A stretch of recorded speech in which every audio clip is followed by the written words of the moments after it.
The December air carried a crisp bite as Catherine Windsor walked through the long corridors of Windsor Castle, her footsteps echoing softly against the ancient stone floors. The morning light filtered through tall windows, casting dancing shadows that seemed to mirror the uncertainty she had been carrying in her heart for months. Today marked exactly 1 week before Christmas, and the weight of the year's challenges pressed against her shoulders like an invisible cloak.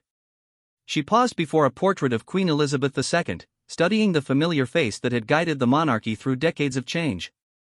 Catherine touched her pearl necklace, a gift from the late Queen, and whispered a silent prayer for strength. The past year had tested her in ways she never imagined when she first married into the royal family over a decade ago. Dr. Sarah Matthews had delivered the news in March with the clinical precision that doctors are trained to use, but her eyes held the compassion that comes from years of treating patients facing life's greatest challenges. The diagnosis hung in the sterile hospital room like a storm cloud, changing everything Catherine thought she knew about her future. Cancer. The word echoed in her mind for days afterward, reshaping her understanding of mortality, purpose, and what truly mattered. William had been her anchor through those first dark weeks.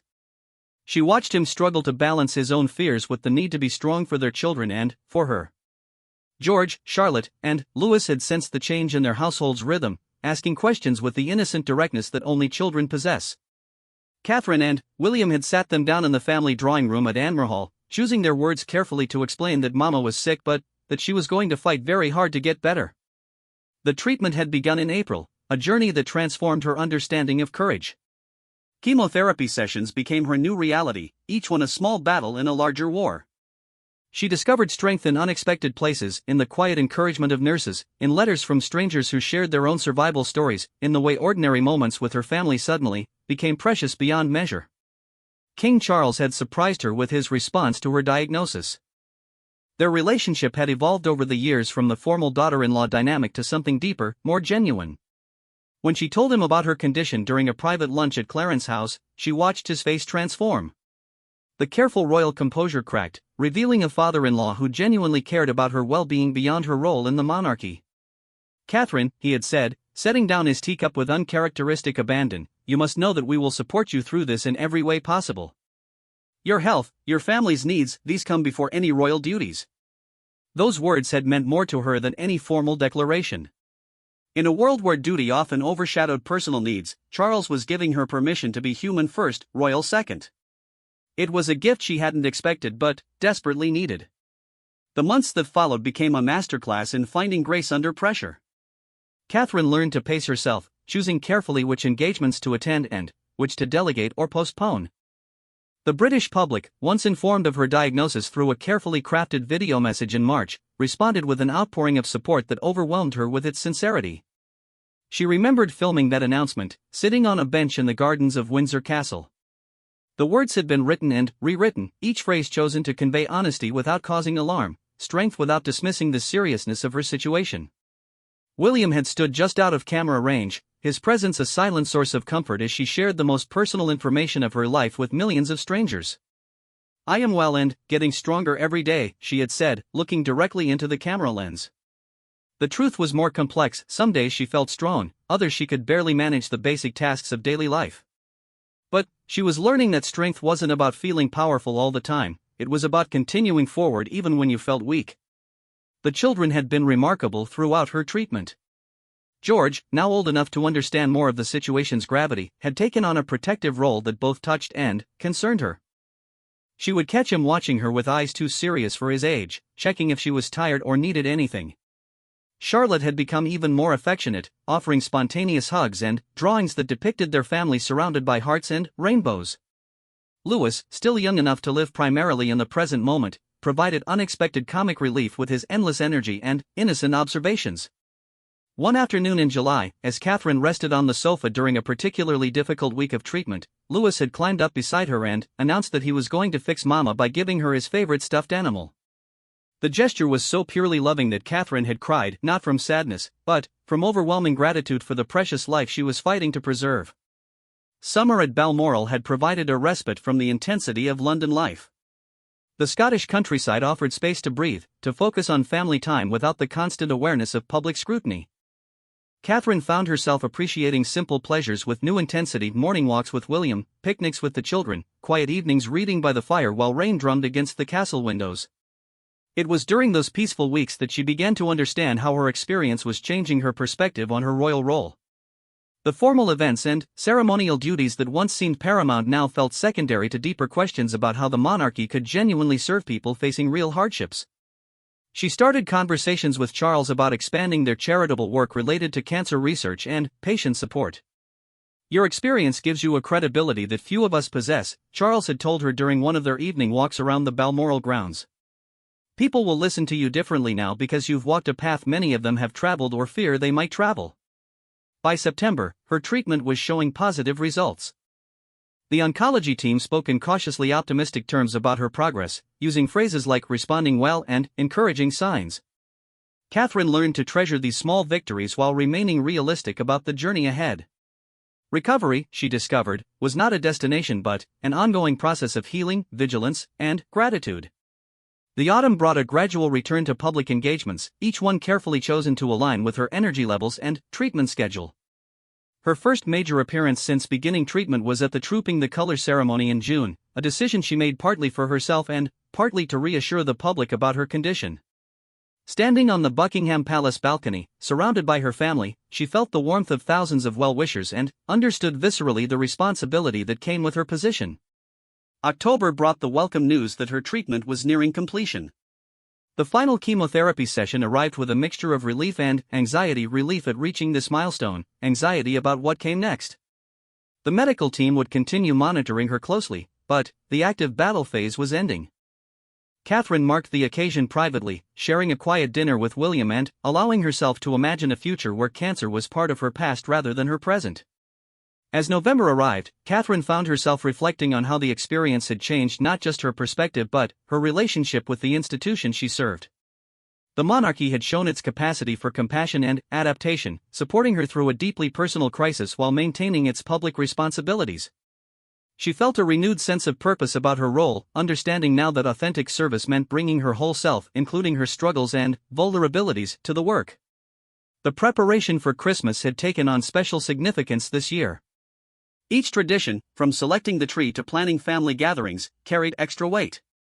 Catherine approached the holiday season with the heightened appreciation that comes from having faced the possibility of missing future celebrations.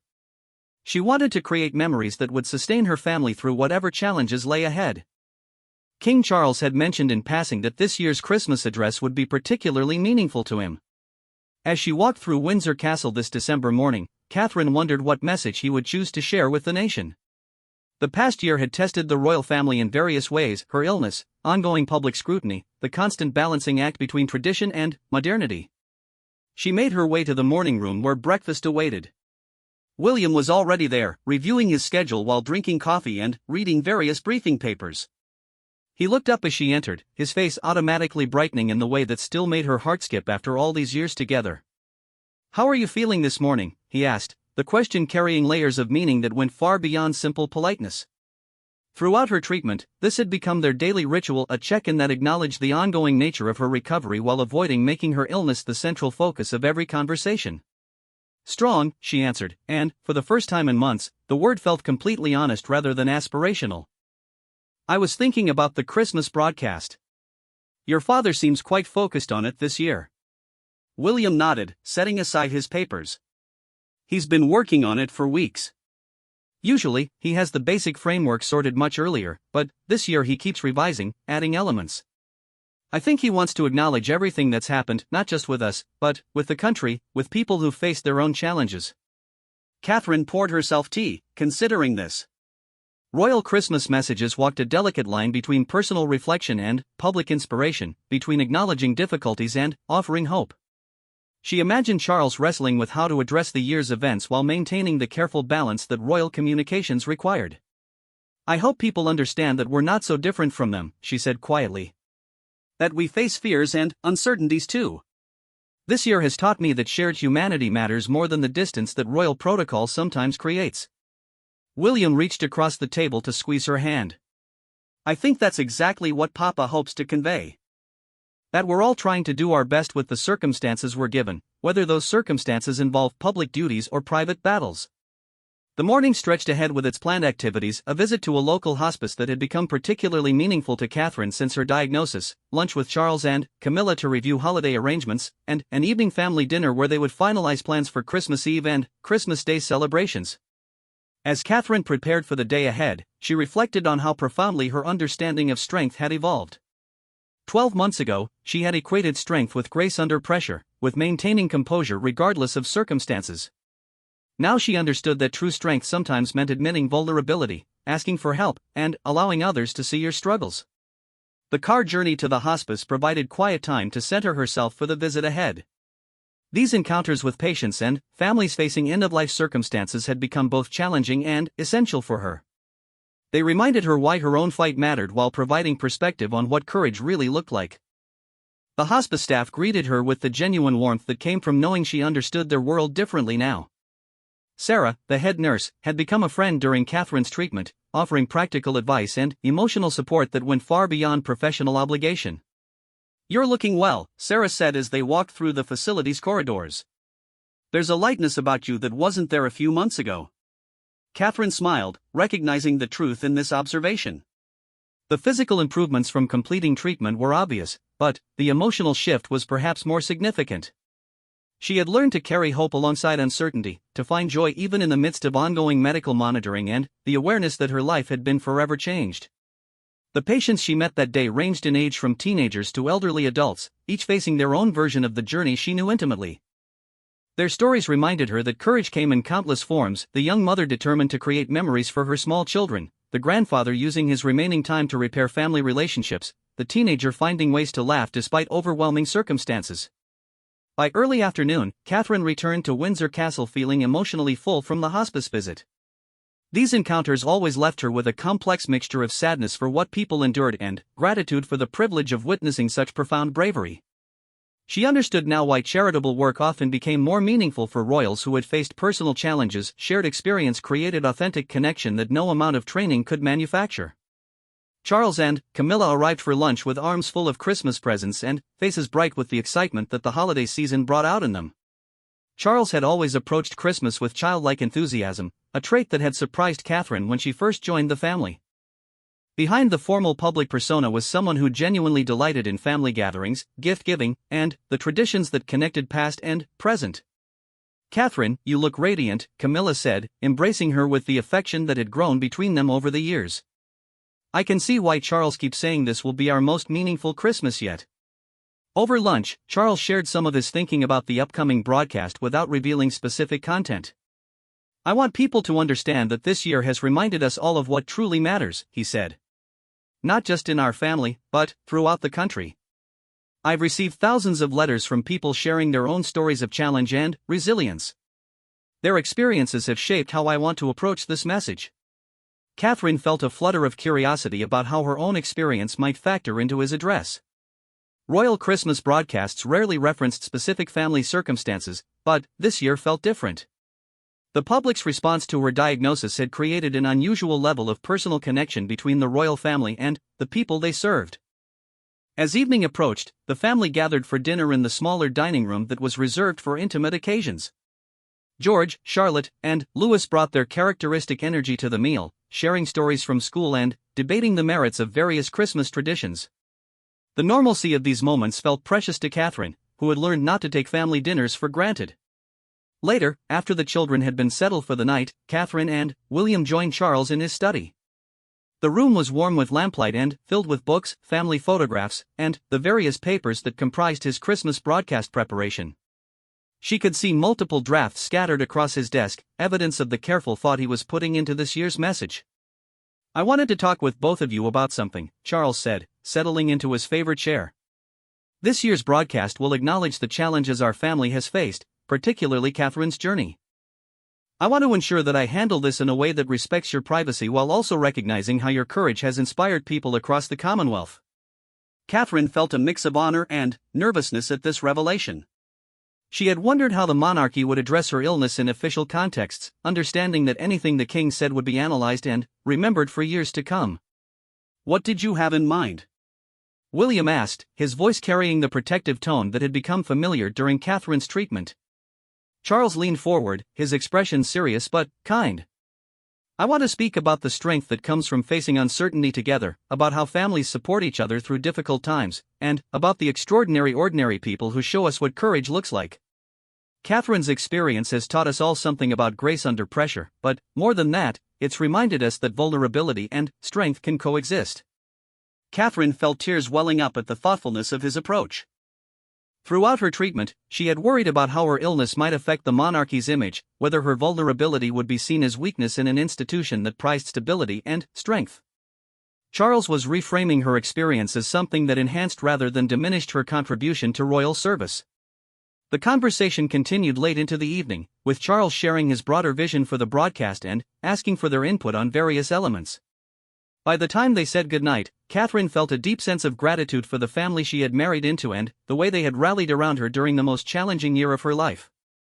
As she prepared for bed that night, Catherine reflected on the journey that had brought her to this moment.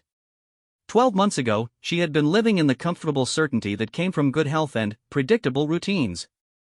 The cancer diagnosis had shattered that certainty, forcing her to confront questions about mortality, meaning, and what legacy she wanted to leave. Now, as Christmas approached and her treatment drew to a close, she understood that the experience had given her something unexpected, a deeper appreciation for the preciousness of ordinary moments and a clearer sense of how she wanted to use her platform to serve others. The Christmas broadcast would mark not just the end of a difficult year, but the beginning of a new chapter in her life and her approach to royal duty. The morning of December 22nd dawned gray and misty, with frost painting delicate patterns on the windows of Windsor Castle. Catherine woke early, her mind already turning to the day ahead. Today, King Charles would record his Christmas broadcast, and she found herself unusually nervous about what role her story would play in his message to the nation. She dressed carefully in a burgundy wool dress, choosing clothing that made her feel strong and composed. The months of treatment had changed her relationship with fashion and appearance. What once seemed important now felt secondary to comfort and confidence. But today called for the armor of careful presentation, understanding that every detail would be scrutinized once the broadcast aired. William was already downstairs reviewing briefing papers when she joined him for breakfast. The children were still asleep, allowing for one of those precious quiet moments that had become even more valuable during her recovery. Steam rose from their coffee cups as they sat together, reviewing the day's schedule and discussing last-minute Christmas preparations. "Are you ready for today?" William asked, his question encompassing more than just the scheduled activities. Throughout her treatment, he had developed an ability to read her moods and energy levels with remarkable accuracy, adjusting their plans accordingly when needed. "I think so," Catherine replied, surprised to find that she genuinely meant it. "I keep thinking about all the letters we've received this year from people sharing their own stories. If Papa can help even one family feel less alone in their struggles, then sharing our experience will have been worthwhile." The morning brought a series of meetings as Charles finalized the broadcast details with his communications team. Catherine and William were invited to join these sessions, partly to review how their family's story would be presented and partly because Charles valued their perspective on connecting with younger audiences. The broadcast team had set up in the white drawing room at Buckingham Palace, transforming the elegant space into a television studio. Catherine walked through the room, observing the careful placement of lights and cameras, the multiple angles being tested to capture the king's message most effectively. The familiar Christmas tree stood in the background, decorated with ornaments that carried both tradition and personal meaning. "This year feels different," said James Morrison, the veteran producer who had worked on royal broadcasts for over 2 decades. "His Majesty has a particular intensity about this message. Usually, these addresses focus on national and Commonwealth themes, but this one feels more personal while still maintaining the broader scope." Catherine understood what he meant. Royal Christmas broadcasts traditionally balanced personal warmth with institutional dignity, sharing enough family life to create connection while maintaining the mystique that sustained public interest in the monarchy. This year, her illness had created an unusual opening for genuine vulnerability, and Charles was clearly wrestling with how to use that opportunity responsibly. The morning rehearsals allowed Charles to test different approaches to the more personal sections of his address. Catherine watched from the side of the room as he practiced transitions between discussing national challenges and family experiences. His comfort with public speaking was evident, but she could see him weighing each word choice, understanding that his comments about her journey would be remembered and analyzed long after Christmas had passed. During a break between rehearsals, Charles approached Catherine with a thoughtful expression. "I want you to know that I've tried to honor your experience without exploiting it," he said quietly. The goal is to help people understand that we're all more similar than different when facing life's difficulties. Catherine felt a wave of gratitude for his sensitivity. Throughout her treatment, she had worried about how personal details might be used for public relations purposes. Charles was demonstrating respect for her privacy while acknowledging that her story had become part of the royal family's public narrative whether they intended it or not. The lunch break provided time for final adjustments to the broadcast text. Catherine read through the relevant sections, noting how Charles had woven her experience into broader themes about resilience, family support, and community strength. He hadn't mentioned her diagnosis specifically, instead referring to times when uncertainty visits our families and the courage required to face each day when the future feels unclear. "It's perfect," she told him after reviewing the draft. "You've captured something true without making it feel exploitative or overly personal." The afternoon brought the final recording session. Catherine positioned herself where she could see Charles but remain outside the camera's view, wanting to offer silent support during what she knew was an important moment for him. The broadcast would reach millions of people across the Commonwealth, many of whom had followed her health journey through media reports and official updates. As the cameras began rolling, Catherine watched Charles transform from concerned father-in-law to sovereign, his posture straightening and his voice taking on the measured cadence that marked formal royal addresses. But something different showed through this year, a warmth and authenticity that reflected his personal experiences alongside his public role. "This year has reminded us all that life can change in an instant," Charles said, looking directly into the camera with an expression that managed to be both serious and reassuring. "Across our Commonwealth, families have faced unexpected challenges that tested their strength and deepened their bonds. In my own family, we have experienced the uncertainty that comes when someone you love faces a health crisis." Catherine felt tears gathering as she listened to his words. He was speaking about her without naming her, acknowledging her struggle without violating her privacy. The balance was delicate and perfect, creating space for people to see their own experiences reflected in royal circumstances. "What I have learned this year," Charles continued, "is that strength is not the absence of fear or doubt. True strength lies in facing each day with hope, surrounded by the love of those who matter most. It lies in the courage to be vulnerable, to accept help when we need it, and to find purpose even in our most difficult moments." The words resonated deeply with Catherine's own understanding of the past year. She thought about the chemotherapy sessions where nurses had offered not just medical care but human compassion, the letters from strangers who shared their own cancer journeys, the way her children had learned to express love more openly in response to her illness. Charles spoke about the broader themes that connected personal struggles to national character, the way communities rallied around families in crisis, the healthcare workers who provided not just treatment but hope, the research scientists working to improve outcomes for future patients. He was using her experience as a bridge to acknowledge everyone's challenges while celebrating the human capacity for resilience and mutual support. "The Princess of Wales has shown us this year what it means to face adversity with grace and determination," Charles said, his voice carrying particular warmth. "Her courage in sharing her journey has reminded us that none of us walk our paths alone. Her example encourages us all to be more open about our struggles and more generous in supporting others through theirs." Catherine felt overwhelmed by the dignity and love in his words. He was honoring her experience without making her illness the central focus, instead using her story to highlight universal themes about human strength and community support. The approach felt both respectful and inspiring, creating space for viewers to find their own meaning in the message. The recording continued with Charles addressing other national and international themes, economic challenges, environmental concerns, the ongoing work of Commonwealth cooperation. But the personal elements provided a foundation that made his discussion of broader issues feel more grounded and authentic. He wasn't speaking as a distant figurehead but as someone who understood struggle and uncertainty personally. When the recording concluded, the room fell into the thoughtful silence that often followed significant moments. Catherine could see the production team reviewing footage, but her attention remained on Charles, who sat quietly for a moment before rising from his position behind the desk. "How did that feel?" William asked, approaching his father with the careful tone he had used throughout the year when checking on family members' emotional state. "Right," Charles replied simply. For the first time in months, the words felt completely right. Catherine joined them, still processing the emotional impact of hearing her experience woven into a message that would reach millions of people. "Thank you," she said to Charles, the simple words carrying months of gratitude for his support, understanding, and the way he had protected her dignity throughout her illness. The evening brought a family dinner that felt lighter than meals had in months. The children sensed the adults' relief at having completed an important milestone, and conversation flowed easily around Christmas plans and family traditions. George asked thoughtful questions about the broadcast, old enough now to understand that his grandfather's Christmas message was a significant annual event. "Will people understand better now why Mama was so tired sometimes?" Charlotte asked with the directness that Catherine had come to treasure in her daughter. Children had a way of cutting through adult complexity to reach essential truths. "I think so," Catherine replied. "And I think they'll understand that being tired doesn't mean giving up. Sometimes rest is part of fighting." After the children went to bed, Catherine and William walked through the castle grounds, enjoying the crisp December air and the sense of having reached an important milestone. The broadcast wouldn't air until Christmas Day, but the completion of recording felt like closing a chapter on the most challenging year of their marriage.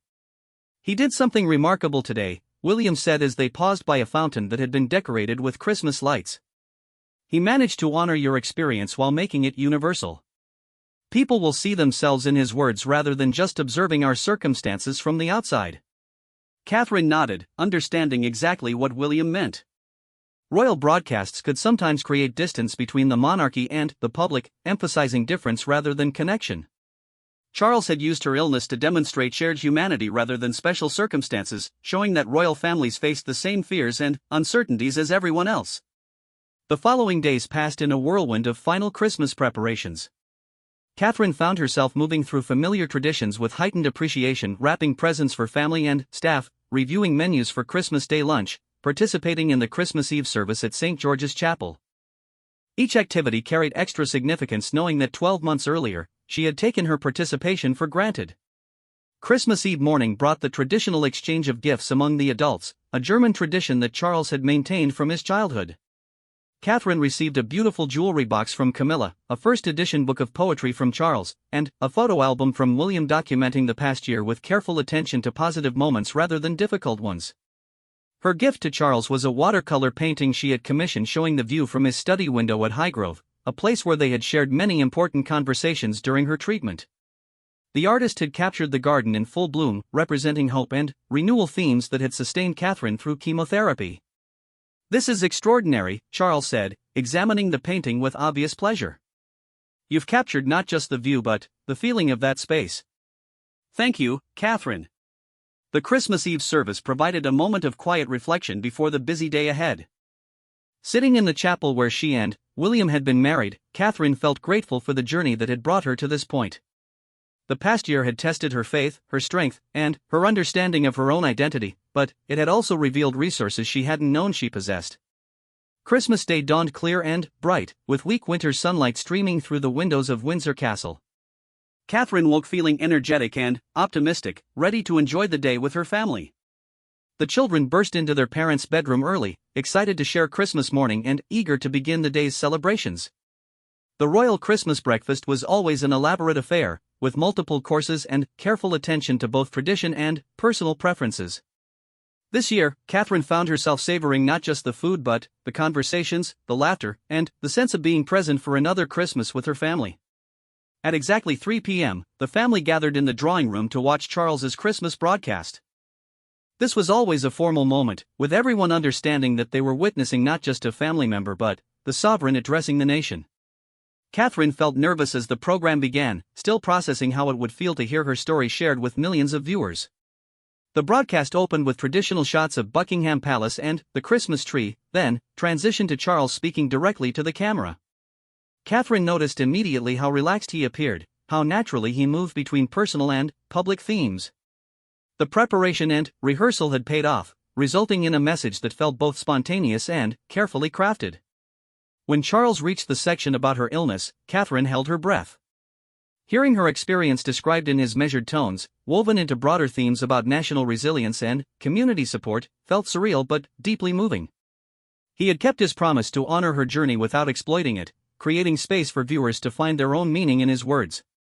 The children listened with unusual attention, understanding that their family's story was being shared with the world. George reached over to squeeze Catherine's hand during the most emotional sections, a gesture that reminded her why fighting for her health had been so important. As the broadcast concluded, the room fell silent for a moment before erupting in conversation. Phone calls began immediately from other family members, friends, and staff members who wanted to share their reactions. The general consensus was that Charles had achieved something special, a Christmas message that acknowledged struggle while celebrating hope. Later that evening, after Christmas dinner and family games, Catherine found a quiet moment to step onto the castle terrace. The December night was clear and cold, with stars visible despite the city lights in the distance. She stood looking up at the sky, reflecting on the year that was ending and the uncertainties that lay ahead. William joined her outside, wrapping a blanket around her shoulders as they stood together in comfortable silence. Neither needed to speak about what the day had meant or how far they had traveled from the dark March morning when her diagnosis had changed everything. "What are you thinking about?" William finally asked, his voice soft in the winter air. "Gratitude," Catherine replied honestly. "For this day, for our family, for the people who helped us through this year. And for your father's wisdom in finding a way to turn our hardest year into something that might help other people feel less alone." They remained outside for several more minutes, watching their breath form clouds in the cold air and listening to the distant sounds of London celebrating Christmas. Tomorrow would bring Boxing Day activities, continued recovery monitoring, and the ongoing work of royal duties. But tonight, Catherine allowed herself to simply be present in the moment, grateful for the gift of another Christmas with the people she loved most. The year that had begun with uncertainty and fear was ending with hope and renewed purpose. Charles's Christmas broadcast had transformed her private struggle into a public message about resilience, family love, and the strength that comes from facing difficulties together. As she and William finally went inside, Catherine felt ready for whatever challenges and opportunities the new year might bring. Boxing Day morning arrived with a gentle snowfall that transformed Windsor Castle's grounds into a winter wonderland. Catherine stood at her bedroom window, watching the snow dust the ancient oak trees and create perfect silence across the parkland. The peaceful scene felt symbolic of the fresh start she sensed approaching as the year drew to its close. The past 24 hours had brought an overwhelming response to King Charles's Christmas broadcast. Catherine's phone buzzed constantly with messages from friends, fellow royals, and even strangers who had found ways to reach her through official channels. The reaction wasn't what she had expected. Instead of the sympathetic concern she had feared, people were sharing stories of their own struggles and expressing gratitude for her openness about the challenges of serious illness. The switchboards at both Buckingham Palace and Kensington Palace have been overwhelmed, William told her as they shared morning coffee in their private sitting room. Apparently, people have been calling to share their own experiences and to thank Papa for addressing what so many families go through. Catherine felt a mixture of amazement and responsibility at this response. She had worried that her illness might somehow diminish the monarchy's image of strength and stability. Instead, it seemed to have created new connections between the royal family and the people they served, proving that vulnerability could enhance rather than weaken public trust. The morning's activities included the traditional Boxing Day pheasant shoot, an annual event that brought together family, friends, and estate staff for a day of outdoor activity and informal socializing. Catherine had always enjoyed these occasions, appreciating the chance to see William in his element and to interact with people who knew the royal family in a more relaxed context. This year, her participation felt particularly meaningful. 6 months earlier, she wouldn't have had the energy for a full day outdoors, and 3 months ago, she would have been too worried about infection risk to join group activities. Now, dressed in warm country clothing and feeling genuinely excited about the day ahead, she recognized how far her recovery had progressed. The shooting party gathered at the castle's main entrance, with participants ranging from teenage family friends to elderly neighbors who had known Charles since childhood. Catherine appreciated the mixture of ages and backgrounds, understanding that these informal occasions provided some of the royal family's most authentic interactions with the wider community. Lord Hampton, an elderly friend of the family who had known Queen Elizabeth II for decades, approached Catherine with obvious emotion in his eyes. "My dear girl," he said, taking her hands in his weathered ones, "what courage you've shown this year. My Margaret went through something similar 20 years ago, and your example would have meant the world to her then." These conversations continued throughout the morning as Catherine moved through the shooting party. People shared their own experiences with cancer, either personally or through family members, and expressed appreciation for the way she had handled her diagnosis publicly. She began to understand that her openness had given others permission to discuss their own struggles more freely.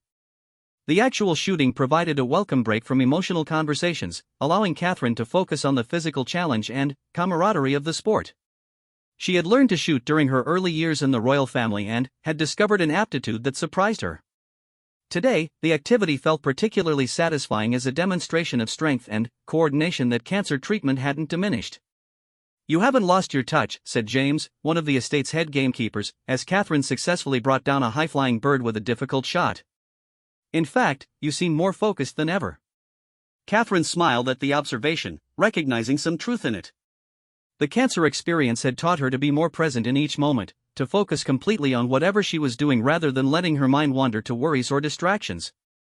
The shooting required that same kind of complete attention, creating a meditative quality that she found restorative. The midday break brought everyone together for lunch in one of the estate's hunting lodges.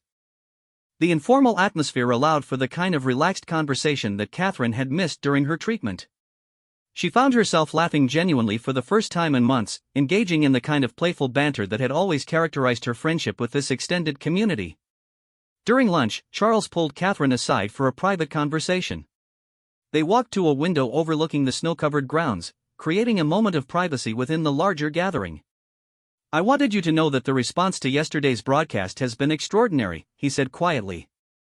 "The messages have been pouring in from across the Commonwealth, and the overwhelming theme is gratitude. People feel that we've finally acknowledged what so many of them experience, that life includes struggle, and that's not something to hide from." Catherine felt tears gathering as she absorbed his words.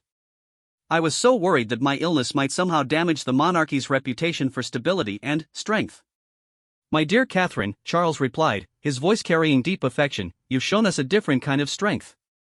The strength to be human in public, to admit vulnerability while continuing to serve. That's exactly what the monarchy needs to remain relevant in the modern world." The conversation was interrupted by William calling them back to the group, but Catherine carried Charles's words with her throughout the afternoon. The idea that her struggle had contributed something positive to the institution she served felt like an unexpected gift, transforming what had been a year of taking from royal duties into one of giving something meaningful back. The afternoon shooting continued with increasingly relaxed conversation as the group moved across different parts of the estate. Catherine found herself walking with Sarah Chen, a doctor who had become friends with the family through mutual acquaintances.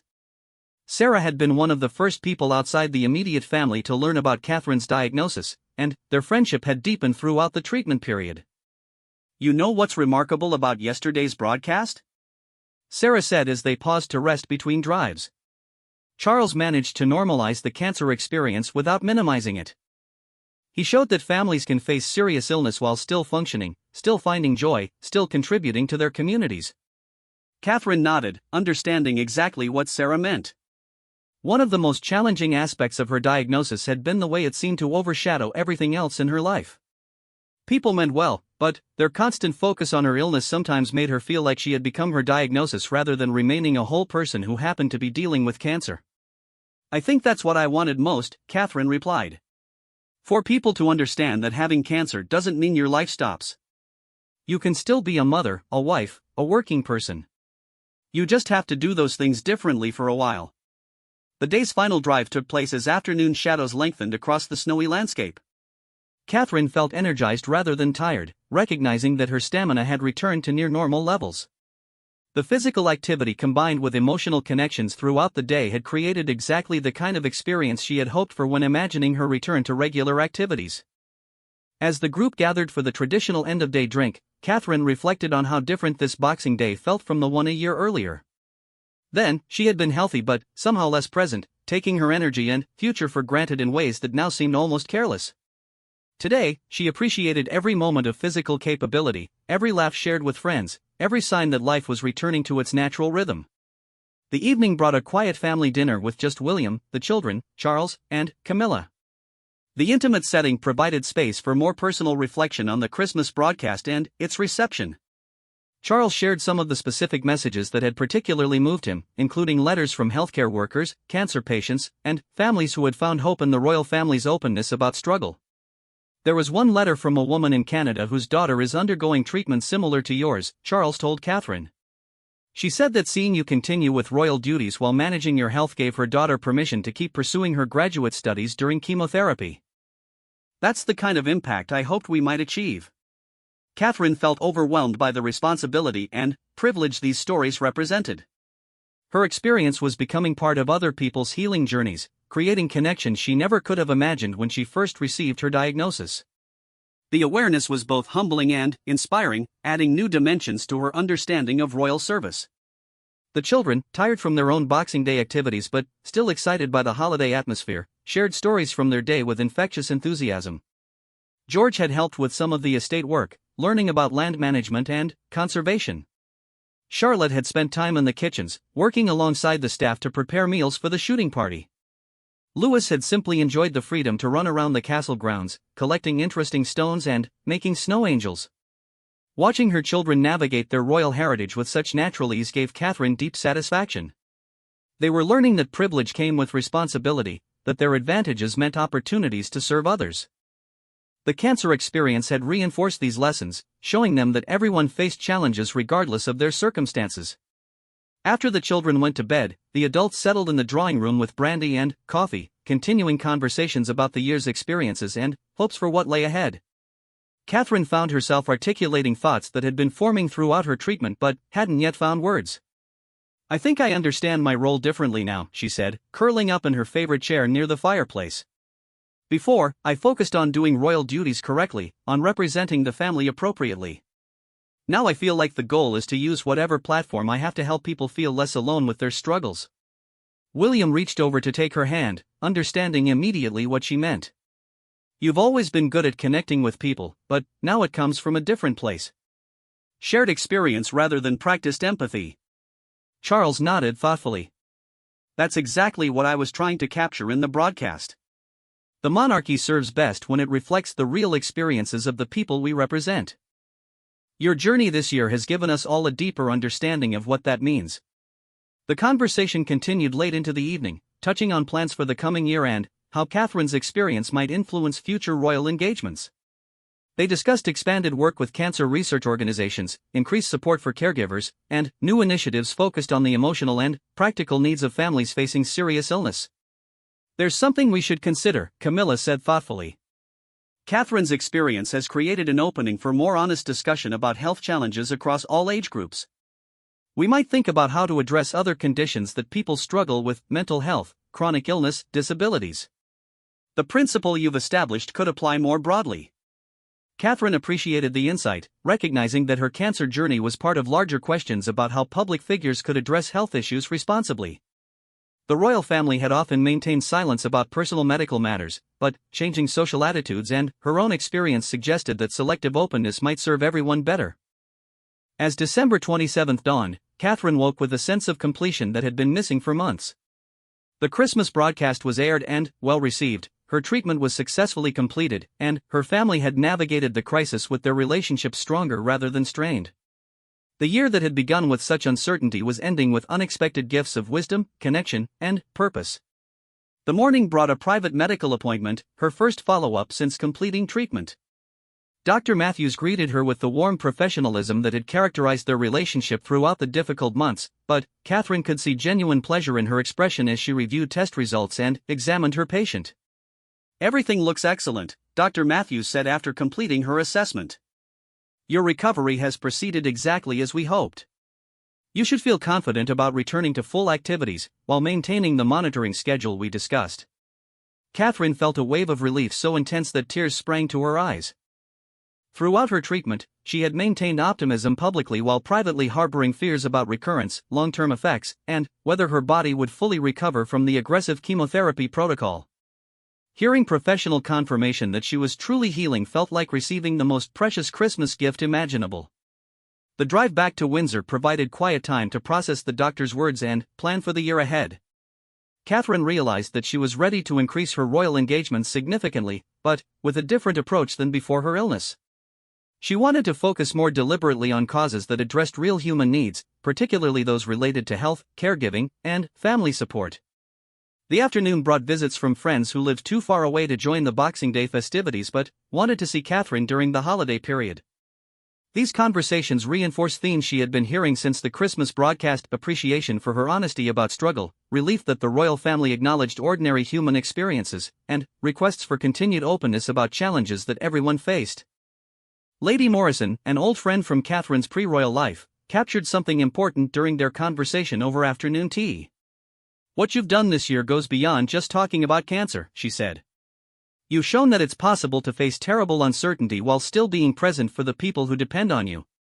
That's a lesson every parent, every spouse, every person with responsibilities needs to see. Catherine understood the broader implications of her friend's observation. Her experience had indeed been about more than illness and recovery, it had been about maintaining love, duty, and purpose while confronting mortality and uncertainty. Those challenges extended far beyond health crises to include job loss, relationship struggles, financial difficulties, and all the other circumstances that tested people's resilience. The evening of December 27 brought an unexpected phone call from Princess Anne, Charles's sister, who had always been known for her directness and practical approach to royal duties. Anne had sent supportive messages throughout Catherine's treatment but had respected her need for privacy by not requesting detailed conversations about her experience. "I wanted you to know that what you've accomplished this year extends far beyond your personal recovery," Anne said in her characteristically straightforward manner. "You've shown the country that the royal family understands real life, real struggle, real fear. That's not something that can be taught or practiced, it comes only from living through difficulty with grace." Coming from Anne, whose own approach to royal service was legendary for its dedication and authenticity, these words carried particular weight. Catherine felt a deep sense of validation for choices she had made throughout her illness, particularly the decision to share her diagnosis publicly and continue with modified royal duties throughout treatment. As the evening concluded, Catherine joined William for their nightly walk through the castle grounds, a routine they had maintained throughout her treatment as a way to check in with each other away from family and staff. The December air was crisp and clear, with stars visible despite the proximity to London. They walked in comfortable silence for several minutes before Catherine spoke. "I feel like we've turned a corner," she said, her words creating small clouds in the cold air. "Not just with my health, but with understanding what our roles can be. This year has shown us that people want authenticity, even from royal families. They want to know that we face the same fears and hopes they do." William nodded, pulling her closer as they paused by the same fountain where they had stood Christmas Eve. Papa's broadcast captured exactly that feeling. He managed to honor your experience while showing that struggle and strength can coexist, that facing uncertainty together makes families and communities stronger rather than weaker. They stood together for several more minutes, both understanding that they were marking the end of one chapter and the beginning of another. The cancer experience had changed Catherine's relationship with her royal role, her understanding of public service, and her appreciation for the privilege and responsibility that came with their positions. Tomorrow would bring continued recovery, expanded royal duties, and ongoing work to use their platform for meaningful service. But tonight, Catherine allowed herself to simply stand in the winter air with her husband, grateful for the gift of another day, another year, another chance to serve the people who had supported her family through their most challenging time. The year that had tested her strength, faith, and understanding of purpose was ending with unexpected gifts of wisdom, connection, and clarity about the future. Charles's Christmas broadcast had transformed her private struggle into a public message of hope and resilience, creating exactly the kind of meaningful royal service she hoped to provide for years to come. The first week of January brought an unusual warmth to London, with temperatures climbing high enough to melt the remaining Christmas snow and hint at spring's eventual return. Catherine stood in her private office at Kensington Palace, reviewing correspondence that had accumulated during the holiday period, amazed by the volume and tone of messages that continued arriving in response to King Charles's Christmas broadcast. The letters came from across the Commonwealth and beyond, handwritten notes from elderly patients undergoing treatment, typed messages from healthcare workers, emails from young parents managing their own health crises while caring for small children. Each correspondence told a unique story, but common themes emerged: gratitude for royal acknowledgement of ordinary struggles, relief that serious illness didn't disqualify someone from meaningful work, and hope drawn from seeing a public figure navigate uncertainty with dignity. "Your Royal Highness," said Margaret Swift, Catherine's private secretary, entering the office with another stack of mail. The volume hasn't decreased at all since Christmas. If anything, more people seem to be writing each day. I think word has spread that these letters are actually reaching you personally. Catherine looked up from the note she had been reading, a message from a teenager in Australia whose mother was undergoing chemotherapy similar to what Catherine had experienced. The girl had written to say that seeing Catherine continue her royal duties throughout treatment had convinced her family that cancer didn't mean their lives had to stop completely. "I want to respond to as many of these as possible," Catherine said, understanding the magnitude of the task but feeling compelled to acknowledge people who had shared such personal details. "Perhaps we can develop several template responses for different types of situations, but I'd like to add personal notes to at least some of them." The morning brought her first official engagement since Christmas, a visit to the Royal Marsden Hospital, where she had received her own treatment. The choice was deliberate, marking both her return to full royal duties and her commitment to using her experience to support others facing similar challenges. She had worked with the hospital's communications team to ensure the visit would focus on patients and staff rather than on her own story. Arriving at the hospital felt surreal after months of entering as a patient rather than a visiting dignitary. The familiar corridors held memories of her most vulnerable moments, the initial consultations where treatment plans were developed, the chemotherapy sessions where she had learned to find strength in small daily victories, the follow-up appointments where gradual improvement became measurable progress. Dr. Sarah Matthews greeted Catherine at the hospital entrance, their professional relationship now layered with the personal connection that had developed throughout the treatment period. "Having you here in this capacity feels like celebrating everyone's hard work," Dr. Matthews said as they walked toward the oncology ward. "Your recovery represents hope for every patient we see." The ward rounds provided Catherine with opportunities to meet patients at various stages of their cancer journeys. She found herself drawing on her own experience to offer specific encouragement, sharing strategies for managing treatment side effects, discussing the emotional challenges of maintaining hope through uncertainty, acknowledging the particular difficulties that came with being ill while others depended on your strength.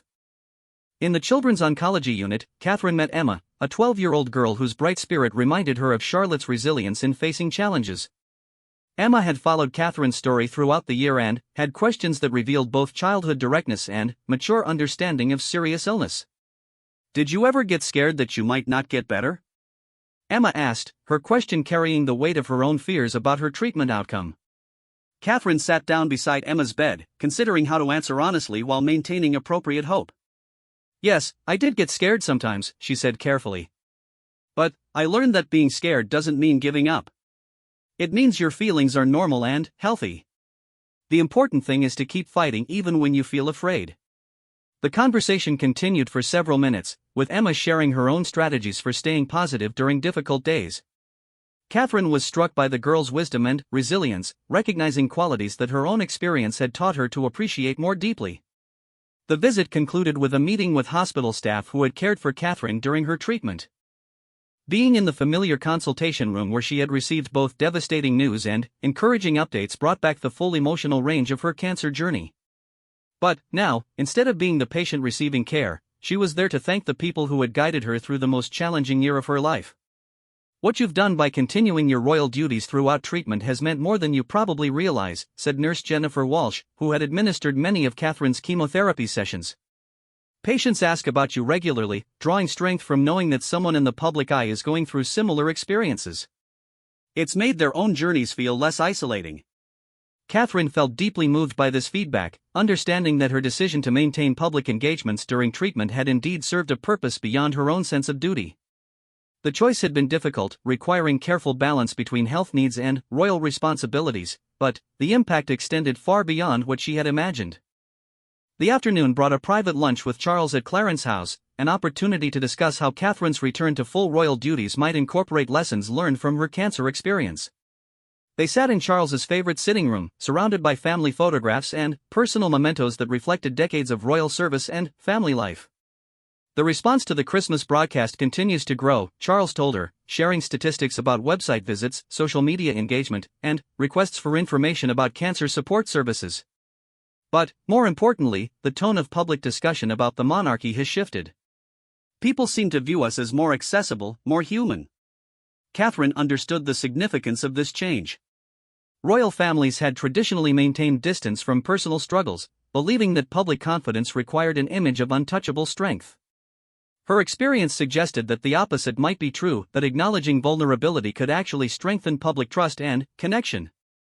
"I've been thinking about how to build on this momentum," Catherine said, outlining ideas that had been developing during her recovery. "Perhaps we could create new initiatives focused on supporting caregivers, expanding access to cancer treatment, or addressing the emotional needs of families facing serious illness." Charles listened thoughtfully, asking questions that helped refine her concepts into practical proposals. Their conversation revealed shared understanding that Catherine's experience had created opportunities for meaningful service that extended far beyond traditional royal duties. "What strikes me most," Charles said, "is how your journey has demonstrated that the monarchy can evolve while maintaining its essential character. We can be more open about personal struggles while still providing the stability and continuity that people expect from the institution. The evening brought a family dinner at Kensington Palace, the first time in months that Catherine felt completely present rather than managing energy carefully or worrying about treatment side effects. William and the children had planned the menu around her favorite foods, creating a celebration of her return to normal health and activities. George, now old enough to understand much of what the family had experienced, asked thoughtful questions about how Catherine's illness had affected her perspective on royal duties. His maturity impressed her, revealing how much he had grown during the challenging year. Do you think going through cancer made you better at helping other people? George asked during dessert, his question demonstrating the kind of analytical thinking that reminded Catherine of both William and Charles. I think it made me understand what people need when they're scared or hurting, Catherine replied honestly. Before, I could sympathize with difficult situations, but now I can truly empathize because I've experienced uncertainty and fear myself. Charlotte and Louis contributed their own observations about the year's events, sharing memories that revealed how much they had absorbed about family strength, community support, and the importance of honesty about struggles. Catherine felt grateful for their resilience and wisdom, understanding that they had learned valuable lessons about facing adversity with hope and determination. The week continued with gradually increasing royal engagements, each one chosen carefully to align with Catherine's interests and energy levels while building on themes established during her cancer journey. She visited a research facility working on new treatment protocols, attended a fundraising event for caregiver support services, and met with representatives from organizations serving families affected by serious illness. Each engagement reinforced her understanding that the royal platform could be used meaningfully to address real human needs. The cancer experience had given her credibility and insight that enhanced her ability to connect with people facing similar challenges, while Charles's Christmas broadcast had created public awareness of these connections. Friday brought an unexpected but deeply meaningful invitation to address a conference of healthcare professionals working in oncology. Catherine had never been comfortable with public speaking, preferring the personal interactions that characterized traditional royal engagements. But the conference organizers had specifically requested her perspective on patient experience and the role of hope in recovery. Standing before an audience of doctors, nurses, researchers, and other healthcare professionals felt intimidating until Catherine began sharing her story. The clinical environment reminded her of her own treatment experiences, while the audience's expertise created space for honest discussion about the realities of cancer care. What I learned as a patient, Catherine said, finding her confidence as she spoke, is that hope isn't something you either have or don't have. Hope is something that gets built through small daily experiences, a nurse taking extra time to explain a procedure, a doctor acknowledging your fears while maintaining optimism about outcomes, family members finding ways to maintain normal life alongside treatment. The response was immediate and powerful. Healthcare professionals shared their own observations about patient resilience, discussed strategies for supporting hope during difficult treatments, and asked Catherine specific questions about her experience as someone who had maintained public responsibilities throughout cancer care. Your example has changed how we approach conversations with patients about continuing work and family responsibilities during treatment, said Dr. Michael Thompson, a leading oncologist. Many people assume that cancer means stopping everything else in their lives. You've shown that adaptation rather than cessation might be a healthier approach. Catherine felt honored by this feedback, understanding that her choices during treatment were contributing to broader conversations about cancer care and patient empowerment. The awareness added new dimensions to her sense of purpose and royal service. The weekend provided time for personal reflection and family activities that felt refreshingly ordinary after the intense week of returning to full royal duties. Catherine and William took the children ice skating at a local rink, enjoying the kind of simple family pleasure that had taken on special significance during her treatment. Watching George, Charlotte, and Louis navigate the ice with varying degrees of skill and confidence reminded Catherine of her own journey toward recovery, tentative first steps, gradual improvement, occasional setbacks, and ultimate success through persistence and support. The parallels weren't lost on her as she glided around the rink, feeling strong and capable in ways that had seemed uncertain just months earlier. Sunday brought church services at Windsor, where Catherine found herself appreciating familiar hymns and prayers with heightened gratitude. The traditional words about strength in adversity, hope in darkness, and community support had new meaning after her year of testing and growth. After the service, she and William walked through Windsor Great Park, enjoying the January sunshine and discussing plans for the coming months. Catherine felt excited about increased royal engagements, new charitable initiatives, and opportunities to use her platform more meaningfully. This year has changed how I understand royal service, Catherine said as they paused by the long walk, looking back toward the castle that had been home to her family's most important conversations and decisions. I used to think the goal was to represent the monarchy perfectly, to maintain dignity under all circumstances. Now I think it's about using whatever privilege and platform we have to genuinely serve people's real needs. William nodded, understanding exactly what she meant. Papa's Christmas broadcast captured that evolution perfectly. He managed to honor your experience while showing that the monarchy's strength comes from its ability to adapt and connect with people's actual lives rather than maintaining artificial distance. As January continued, Catherine settled into a rhythm that balanced increased royal duties with ongoing health monitoring and family priorities. The cancer experience had taught her to pace herself more thoughtfully, to say no to requests that didn't align with her values or energy levels, and to focus on engagements that created genuine value for the people and causes she served. The mail continued arriving in overwhelming volumes, each batch bringing new stories of struggle and resilience from across the Commonwealth.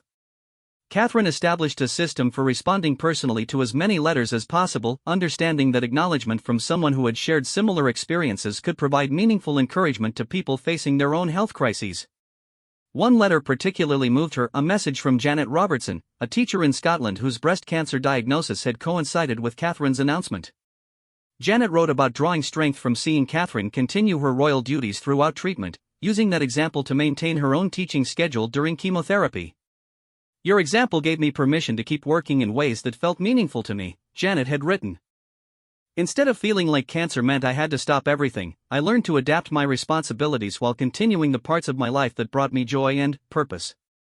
Catherine responded personally to Janet's letter, sharing specific strategies that had helped her balance treatment with royal duties and acknowledging the courage required to maintain normal activities while facing serious illness. The correspondence felt like the kind of meaningful connection that justified the decision to share her diagnosis publicly. By the end of January, Catherine had fully resumed her regular schedule of royal engagements, but with a transformed understanding of her role and purpose. The cancer experience had given her new credibility in addressing health-related causes, deeper empathy for people facing adversity, and clearer focus on using her platform for genuine service rather than ceremonial obligation. King Charles's Christmas broadcast had marked not just the end of a difficult year but the beginning of a new chapter in Catherine's royal service. His gentle homage to her courage had transformed private struggle into public inspiration, creating opportunities for meaningful connection between the royal family and the people they served. As February approached with its promise of longer days and growing warmth, Catherine felt grateful for the journey that had brought her to this point. The year that began with devastating news had ended with unexpected gifts of wisdom, purpose, and deeper understanding of what royal service could accomplish when grounded in authentic human experience. The cancer would remain part of her story, requiring ongoing monitoring and awareness. But it had also become a source of strength, connection, and clarity about how to use the privileges of royal life in service of genuine human needs. Charles's Christmas message had ensured that her experience would continue inspiring others long after her own recovery was complete, creating exactly the kind of lasting impact that justified the challenges of living in the public eye. Standing at her office window on the last day of January, Catherine looked out over London and felt ready for whatever the new year might bring. She had faced uncertainty and emerged stronger, learned to find hope in difficulty, and discovered how personal struggle could become public service. The gentle royal homage that Charles had offered in his Christmas address would continue resonating in her work for years to come, ensuring that her most challenging year had also become one of her most meaningful contributions to the monarchy and the people it served.